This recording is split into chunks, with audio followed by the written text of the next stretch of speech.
Olá a todos, meu nome é Gustavo, sou aluno do curso de Agronomia no IFMG Campus Pambuí e estou fazendo no momento a disciplina de Bioquímica, onde nos foi proposto gravar uma videoaula sobre algum tema que envolvesse a matéria. Deste modo, resolvi juntar a Agronomia com a Bioquímica e falar um pouco sobre o ciclo do nitrogênio no solo. Para começar a entender sobre o tema, primeiramente vou falar um pouco sobre o nitrogênio em si. Ele é um macronutriente para as plantas, o que quer dizer que ele é um dos nutrientes que a planta necessita, porém o mesmo é exigido em uma grande quantidade. O nitrogênio está diretamente relacionado ao desenvolvimento das plantas, pelo fato de estar envolvido no processo de síntese de clorofilas. Essa síntese é responsável pelo processo de fotossíntese das plantas. O nitrogênio é um composto químico que é encontrado em abundância na atmosfera, principalmente na forma de N2, sendo que o nitrogênio constitui cerca de 78% da atmosfera terrestre. É o gás em maior quantidade composto na atmosfera. A maioria dos seres vivos são incapazes de sintetizar e fixar o nitrogênio, sendo esse o motivo de ele ser pouco utilizado pelos seres vivos. Com exceção, temos algumas bactérias que são capazes de realizar o aproveitamento do nitrogênio. Agora vamos entrar no processo de fixação do nitrogênio no solo. Pelo tema da aula, vou abordar a forma bioquímica de realização desse processo, mas há outros meios para essa fixação, como por exemplo o meio físico. Especificamente no solo, o nitrogênio encontra-se quase em sua totalidade, cerca de 98%, na forma orgânica, e outra parte encontra-se nas formas minerais de amônio, que é o NH4, o íon amônio, o nitrito, que é o NO2-, e o nitrato, que é o NO3-.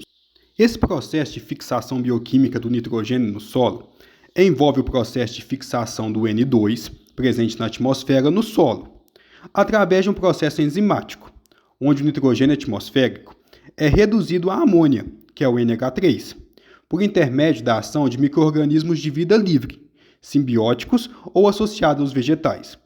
Vou mostrar agora na equação química que aqui está presente.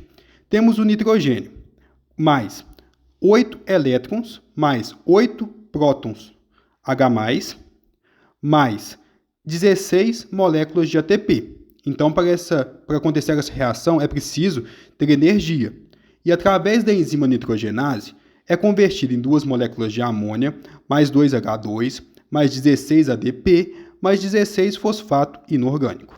Continuando, de acordo com Vieira, o problema que envolve a fixação do nitrogênio atmosférico está relacionado à presença da ligação covalente tripla entre as moléculas, como mostra na ilustração abaixo, onde vemos que na ligação do N2 há a presença de 3 ligações, o que dificulta essa quebra, o que torna o gás altamente estável em temperatura ambiente. O rompimento dessa tripla ligação pelos micro-organismos requer a presença dessa enzima que está presente na imagem, que é a nitrogenase. Então é muito complicado que haja essa quebra na temperatura ambiente por ele ser muito estável, o N2. Deste modo, os micro-organismos fixadores de nitrogênio podem existir como organismos de vida livre e em associações com diferentes graus de complexidade com as plantas. Estes micro-organismos podem ser divididos em 3: fixadores não simbióticos ou de vida livre, fixadores associativos que formam uma relação casual e pobremente estruturada com raízes ou porções aéreas das plantas, e fixadores simbióticos, que fixam o nitrogênio em associações organizadas com plantas superiores.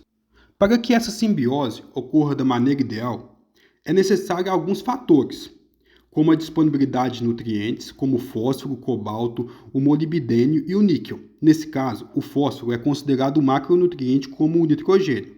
Cobalto, molibdênio e o níquel são considerados micronutrientes para a planta. O pH do solo, se baixo, pode inibir a ação das bactérias. Atualmente, o pH ideal para a nossa região é o pH levemente ácido, para absorver melhor os nossos fertilizantes à base de nitrogênio. Também é necessário que tenha temperatura ideal e um regime hídrico adequado. Após a fixação do nitrogênio pelas plantas, inicia-se o processo de amonificação, onde o nitrogênio orgânico, na forma de amônia, que é o NH3, é mineralizado em amônio, que é o íon NH4+. através da ação enzimática e na presença de água. Como mostra a reação no slide, entra amônia mais água e através dessa reação a gente forma o íon, o NH4+, e libera também uma hidroxila. A forma amônia é insolúvel em água e altamente tóxica aos tecidos vegetais. Neste processo, atuam micro-organismos tanto aeróbios, que precisam de oxigênio, como anaeróbios, que não precisam de oxigênio, exclusivamente heterotróficos ou que utilizam a matéria orgânica como fonte de energia. A fertilização nitrogenada é uma complementação à capacidade de suprimento de nitrogênio do solo. Messias sugere que os fertilizantes nitrogenados minerais são divididos em 4 grupos: os amoniacais, os nítricos, os nítrico-amoniacais e os amídicos. Já os nitrogenados orgânicos são provenientes da mineralização dos resíduos vegetais e animais, através da ação efetiva da microbiota do solo.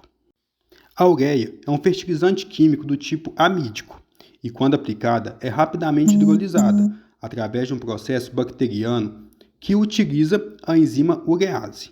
Como vemos na reação no slide, a ureia, que é composto por uma carboxila ligada a 2-grupamino, com a presença de água, através da enzima urease no pH adequado, forma 2 moléculas de amônia mais uma molécula de CO2. De maneira geral, o processo de amonificação pode ser influenciado pelas condições ambientais, como a umidade, a aeração, a temperatura e o pH. Além disto, por se tratar de um processo biológico, também pode ser diretamente afetado pelas atividades microbianas do solo. Passado o processo de amonificação, vamos entrar no processo de nitrificação, que consiste na oxidação do amônio, que é o NH4+, a nitrito, que é o NO3-, onde as bactérias nitrificantes utilizam a amônia como fonte de energia e o dióxido de carbono como fonte de carbono. Este processo ocorre apenas na presença de oxigênio, por ser realizado por bactérias aeróbias. Essa etapa se divide em 2 partes, como demonstram as equações. A equação A corresponde ao processo de nitrosação, que ocorre através da ação da bactéria do gene Nitrosomonas. Neste processo, transcorre a transformação do nitrito, que está oxidado, a nitrato na equação B, chamada de nitratação, realizada por espécies do gênero Nitrobacter. Para que a nitrificação ocorra da maneira adequada, é necessário alguns fatores que podem afetar tanto positivamente quanto negativamente este processo. Temos a aeração do solo, visto que as bactérias responsáveis por essa etapa são aeróbias, aquelas que precisam de oxigênio para realizar seus processos. A temperatura ideal para essas bactérias está entre 26 graus e 32 graus Celsius. A umidade do solo, a calagem e também a utilização de fertilizantes podem influenciar tanto positivamente quanto negativamente a nitrificação. Agora eu vou ler para vocês algumas explicações sobre o processo de nitrificação, segundo alguns autores. As relações carbono e nitrogênio também influenciam diretamente o processo de nitrificação. Segundo Vittoria, quando elevadas, causam a imobilização do nitrogênio mineral, pelo menos temporariamente, cessando a nitrificação por falta de substratos e podendo causar deficiência de nitrogênio aos vegetais.